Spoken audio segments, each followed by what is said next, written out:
श्री सद्गुरु महाराज की जय। सत्संग सुधा भाग 3 से गुरु महाराज का प्रवचन। केवल सुनिए नहीं, कीजिए भी। प्यारे लोगों, नह बालक नह यौवने, नह विरधि कछु बंध, वह अवसर नहीं जानिए, जब आई पड़े जम फंद। इसीलिए जो घड़ी अभी मिली है उस घड़ी को सुमिरन ध्यान भजन में लगा देना चाहिए। समय बांध बांध कर त्रैकाल संध्या करनी चाहिए। एक समय वह होता है जब भिनसर ब्रह्म मुहूर्त होता है, दूसरा समय होता है जब हम लोग स्नान करते हैं, उसके बाद और तीसरा सायंकाल। तीनों समय जो संध्या करेगा वह अवश्य ही उत्तम जन्म पाकर थोड़े ही जन्मों में मोक्ष प्राप्त करेगा। कहा गया है, यह शरीर सागर अवगाहा, यही कर नहीं कोई पावही थाहा। अंतर उलटी निरेखे जोई, आवागमन मिटावे सोई।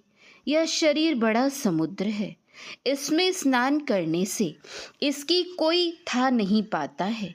इसके संबंध में बाबा नानक ने कहा है, लख लख आकाशा लख लख पाताला। बाबा नानक आज नहीं है, लेकिन उनकी वाणी आज भी है।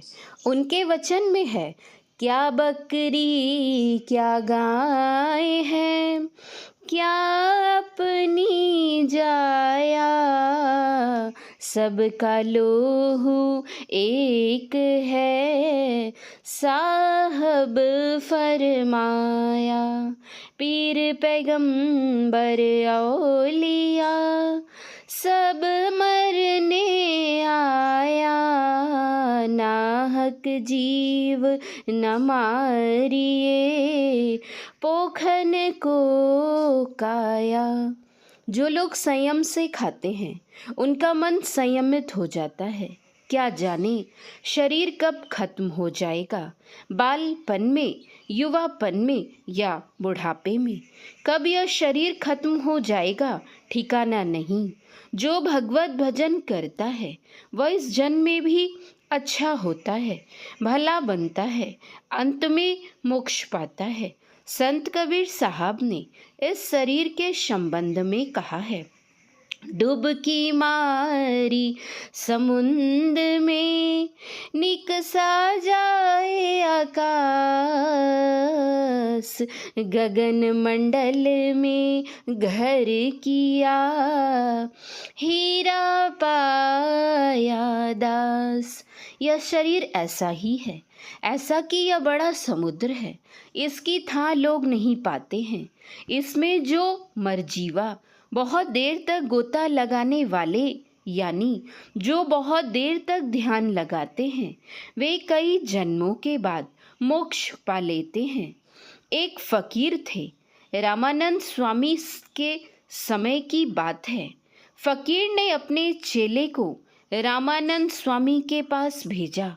फकीर के चेले ने रामानंद स्वामी से पूछा कि आपने कुछ हराम खाया है। यूँ मुसलमान लोग सूअर को हराम कहते हैं, लेकिन सो बात यहाँ नहीं है। काम, क्रोध, लोभ, मोह, ईर्ष्या, द्वेष आदि ये ही हराम है। ये सब जल्द वश में नहीं आते। रामानंद स्वामी ने जवाब दिया कि सूअर हराम नहीं है, काम, क्रोध आदि विकार ही हराम है। धीरे धीरे लोग इनको खाते हैं, यानी वश में करते हैं, और खाते खाते अर्थात वश में करते करते जो इन विकारों को अपने वश में पूर्ण रूपेण कर लेते हैं, वे कृतकृत्य हो जाते हैं। कृतकृत्य क्या हो जाते हैं? संत सुंदरदास जी की वाणी में है, श्रवण बिना धुनी सुने, नयन बिनु रूप निहारे, रसना बिनु उच्चरे, प्रशंसा बहु विस्तारे, नृत्य चरण बिनु करे, हस्त बिनु ताल बजावे, अंग बिना मिली संग, बहुत आनंद बढ़ावे, बिनु शिष्य नवे जहाँ सेव्य को, सेवक भाव लिए रहे, मिली परमात्म सो आत्मा, पराभक्ति सुंदर कहे। एक पराभक्ति है तो दूसरी अपराभक्ति होनी चाहिए। भक्ति यानी एक निम्न श्रेणी की भक्ति है और दूसरी उच्च श्रेणी की भक्ति है। सुमिरन स्थूल ध्यान या भजन निम्न श्रेणी का भजन है। इसमें जो परिपक्व हो जाते हैं तो बिना कान के अंतर्नाद सुनते हैं। आँख बंद है लेकिन अंदर में देखते हैं। अंतर में बिना जिह्वा की ही ध्वनि होती है। यह पराभक्ति है। इसके पहले अपरा में यानी निम्न श्रेणी के सुमिरन ध्यान भजन में परिपक्व होना चाहिए। इसी के लिए त्रैकाल संध्या है।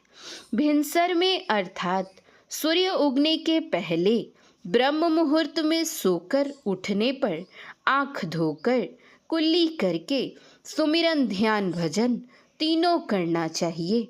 फिर दोपहर में स्नान करके तथा सायंकाल पैर हाथ धोकर कुल्ली करके करना चाहिए।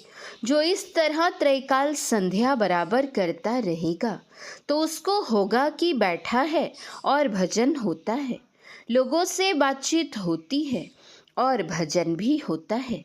यह है पराभक्ति। लेकिन अपने मन से क्या बतावे, जब तक अच्छे गुरु नहीं हो तब तक इस बात को क्या जाने। इसलिए कहा है, गुरु कीजिए जान, पानी पीजिए छान। गुरु को देखकर यानी जांच कर करना चाहिए। देखना चाहिए कि विकार इनमें होता है या नहीं।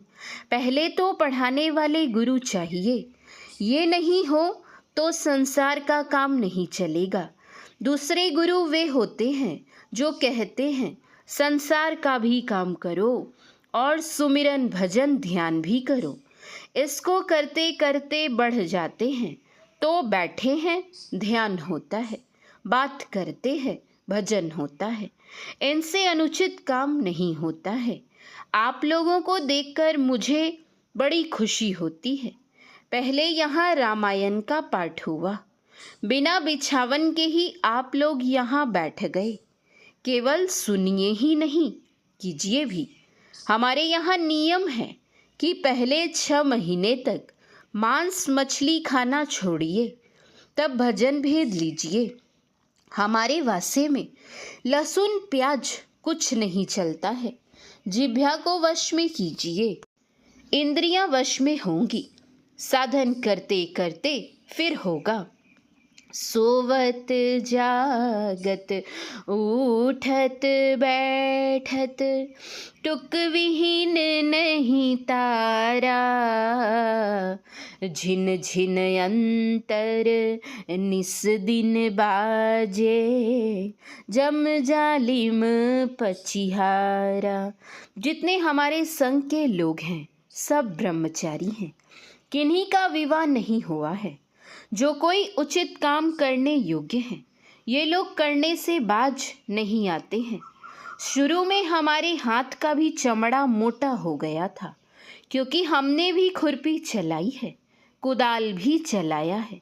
अब यह अवस्था है, ये लोग हमको खिलाते हैं तो हम खाते हैं। श्री सद्गुरु महाराज जी की जय। यह प्रवचन महर्षि में ही आश्रम कुप्पा घाट भागलपुर में 20/2/1983 ईस्वी को हुआ था। श्री सद्गुरु महाराज जी की जय। अपने गुरु की याद में लेखक गुरु सेवी स्वामी भगीरथ दास जी महाराज। रेशमी वस्त्र का त्याग। कटिहार जिला अंतर्गत कुर्सेला बाजार के एक श्रद्धालु भक्त पूज्य गुरुदेव के द्वारा अपने यहाँ सत्संग करवाए। खुशी में पूज्य गुरुदेव के लिए रेशमी कपड़े का धोती, गंजी और कुर्ता लाए। स्नान करने के पहले ही पूज्य रामलगन बाबा को सभी कपड़ा देते हुए निवेदन किए, बाबा आज यही कपड़ा गुरुदेव को पहना दीजिएगा। मैंने कहा गुरुदेव खादी या सूती कपड़ा पहनते हैं। मेरे कहने पर भी वे पूज्य रामलगन बाबा से बार बार निवेदन कर किसी काम के लिए चले गए। स्नान कराने के बाद वही रेशमी कपड़े का धोती और गंजी पहनाकर जब कुर्ता पहनाने लगे तो इन कपड़ों को देखकर पूज्य गुरुदेव बिगड़ गए और बिगड़ते हुए बोले, यह कपड़ा मुझे क्यों पहनाया? खोलो खोलो। यह कहकर अपने हाथ से पहने हुए कपड़े को खोलते हुए बोले, इस कपड़ा के बनाने में बहुत हिंसा होती है। साधु को यह कपड़ा नहीं पहनना चाहिए। उस कपड़े को खुलवाकर साधारण सूती कपड़े का धोती, गंजी, कुर्ता पहने। श्री सद्गुरु महाराज की जय। श्री सद्गुरु महाराज की जय। श्री सद्गुरु महाराज की जय।